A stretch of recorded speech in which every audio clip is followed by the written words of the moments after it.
Now, as a doctor, I can only treat what walks through my door. If what walks through my door is an early breast cancer, I'll treat an early breast cancer. But if the lady who comes through the door now presents with very advanced disease, I'm stuck with maybe just doing palliative treatment.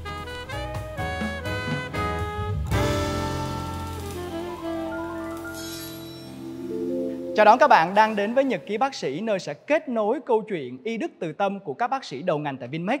Và các bạn không chỉ được lắng nghe và cập nhật những thông tin và kiến thức quan trọng về y khoa, mà còn được lắng nghe những câu chuyện đầy cảm hứng từ hành trình nghề nghiệp của các bác sĩ của chúng ta.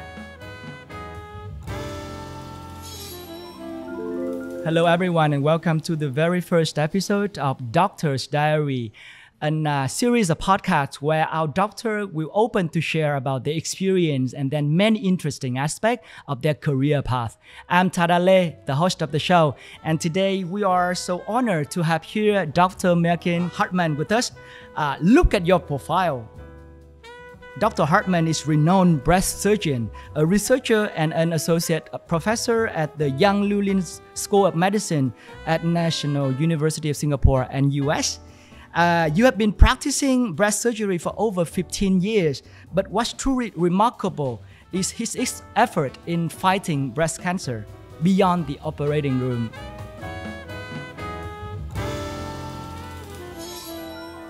It's hard because I never imagined a doctor's life. Very hectic, a lot of stress. You have to cope with emergency situation. Yeah.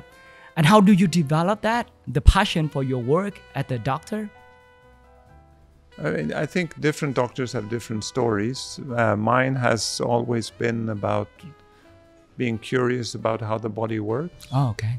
And also a willingness to help and developing an ability to help people.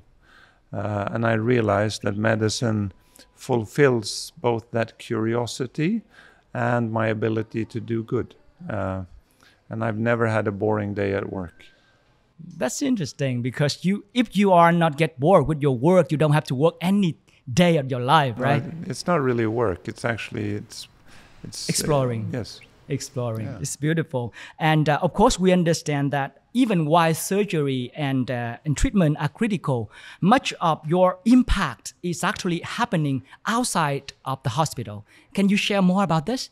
Yeah. So I came to realize when I moved, I originally trained and worked in Stockholm, Sweden at Karolinska Institute. I moved to Singapore in order to develop a breast cancer research unit and to continue to work as a clinician scientist. What I found there is that the women that show up in clinic, they come with very large tumors. Tumors that are so large that you don't need a doctor to find them. You can see them beneath their clothing. You can actually sometimes smell them because they've broken through the skin. Now, as a doctor, I can only treat what walks through my door. If what walks through my door is an early breast cancer, I'll treat an early breast cancer. But if the lady who comes through the door now presents with very advanced disease, I'm stuck with maybe just doing palliative treatment. So in order to change this, I came to the realization with a colleague of mine, his name is Ph.D, that we need to leave the hospital to understand better why do women show up late, create educational programs, collaborative work. So we combined two passions, a passion for motorcycles and a passion for breast cancer. And we took our motorcycles and we traveled from Singapore to Stockholm over 3+ months, set up collaborations, raised research funds. 3+ months from Southeast Asia to Europe to Sweden. Oh my God! How do you manage to do that? One day at a time.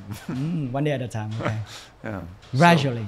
Gradually. Yeah. And it was an amazing journey in many ways. We met fantastic patients, set up great friendships and collaborations, and we raised a fair bit of research money to better understand Asian breast cancer.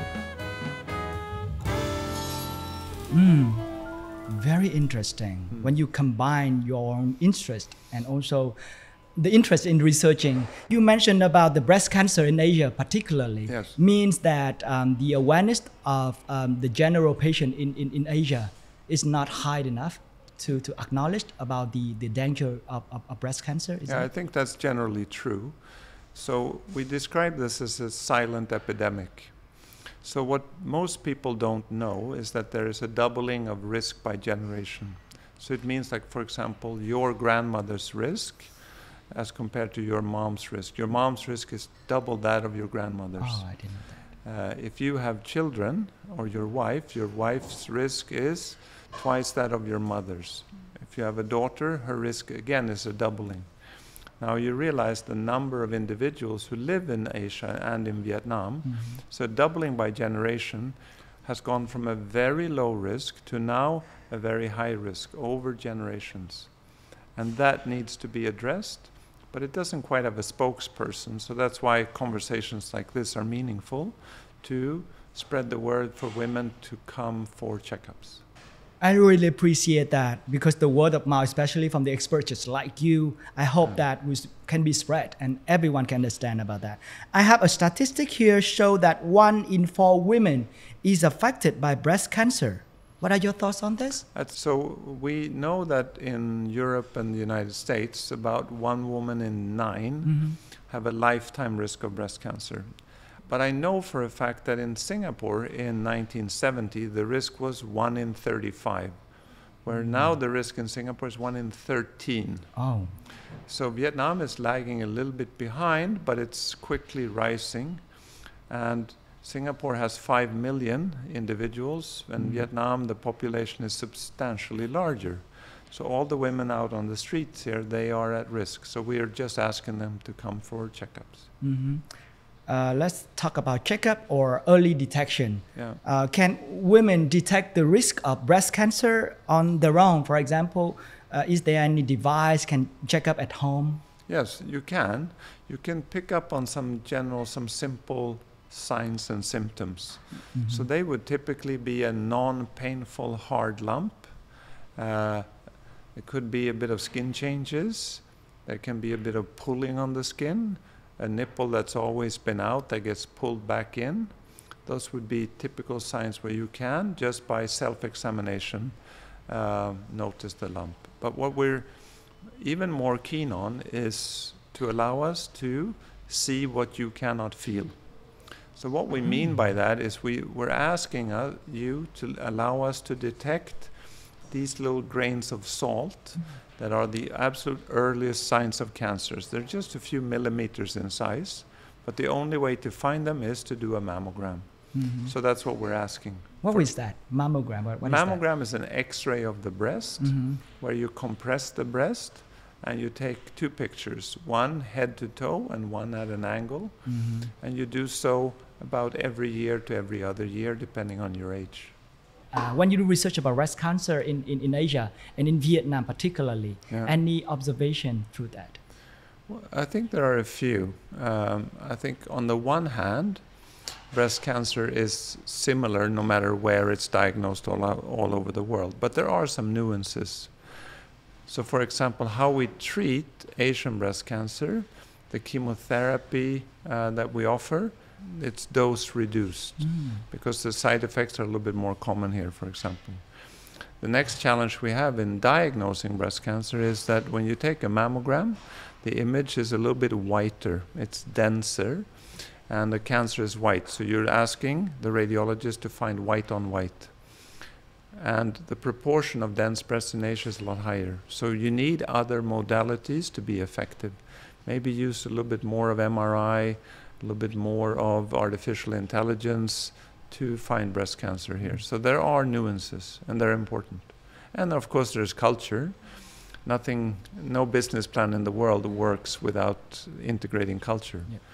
And women have different expectations. So the way we treat breast cancer has to cater to women's cultural expectations as well, while maintaining the highest standards. Not always easy, but we try. Do you have any vision prior to this trip to Vietnam to be an expert in Vinmec and breast surgery and breast cancer? When rate of change in finances and people get somewhat better finances, what they ask for early on, beyond education for their children and housing, is better health. So better health comes very quickly, and healthcare systems takes a long time to develop. So in comes Vinmec as an alternative to quickly develop highest international standard of care to Vietnam's people. So I got inspired. That's why I'm here. Mm-hmm. Not only a doctor, but you also inspire and deliver the message, the information that you know.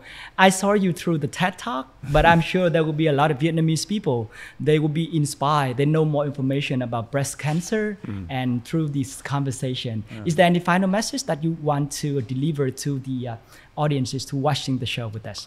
No, so I think the message is simple. So I think my only message for today is to make breast health a dinner conversation.